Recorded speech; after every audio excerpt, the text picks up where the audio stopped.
এটা আমরা শুনতে পাচ্ছি যে ও আচ্ছা আওয়ামী লীগ বোধহয় জামাত ইসলামীকে ভোট দিয়ে দিবে, যাতে করে জামাত ইসলামী ক্ষমতায় আসলে তাহলে তার আওয়ামী লীগের ফিরে আসার একটা বাস্তবতা সৃষ্টি হয়। এই কথা কিন্তু বেশ বাজারে চালু আছে। আওয়ামী লীগের ভোট নিয়ে, আওয়ামী লীগের যে ভোটার আছে তাদের ভোট নিয়ে বিএনপি, জামায়াত, এনসিপি এবং অন্যান্য যে দলগুলো আছে সেগুলো এখন এক ধরনের ছক কষছে কিংবা কারাকারি শুরু হয়ে গেছে। আসলে কি নির্বাচনের মাঠে এখন এই মুহূর্তে আওয়ামী লীগের ভোটটি খুব গুরুত্বপূর্ণ? দেখুন, আওয়ামী লীগ তো বড় দল, মানে ডেফিনেটলি ছিল তারা, এবং এখনও বলা চলে তাদের একটা বড় অংশ তাদের সমর্থকরা যে নাই সেটা তো কোনোভাবেই বলা যাবে না।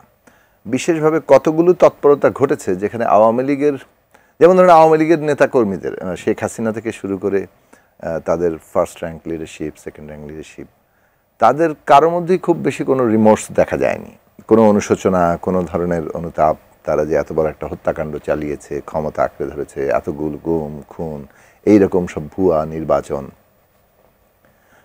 তো সেটা একটা আছে।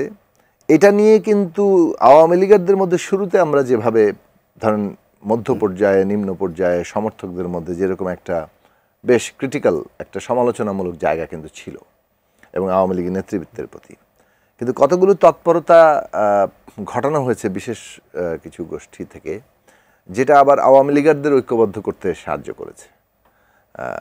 তো এখন সেইটা একটা বিষয়, কিন্তু আওয়ামী লীগের মানে যারা মানে এখন অফিসিয়াল নেতৃত্ব আছেন তারা দেশের বাইরে থেকে নানান রকম মতামত দিচ্ছেন এবং ডেফিনেটলি তারা চাইছেন তাদের দলটার উপরে এখনও একটা কর্তৃত্ব বজায় রাখতে এবং তাদেরকে নানাভাবে একটা ডিরেকশন দিতে।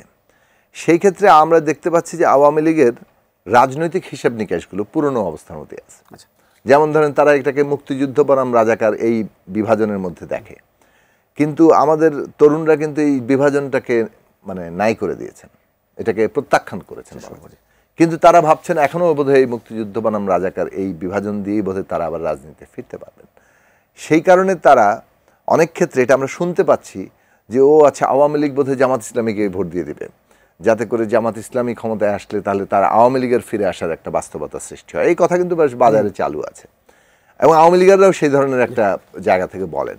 কিন্তু এগুলো সব যে আসলে যাকে বলে যে বাস্তবতা বিচ্ছিন্ন চিন্তাভাবনাই কেবল না, এগুলো যে দেশের বিরুদ্ধে এবং ইয়ের বিরুদ্ধে যায় সেটা তো আছেই।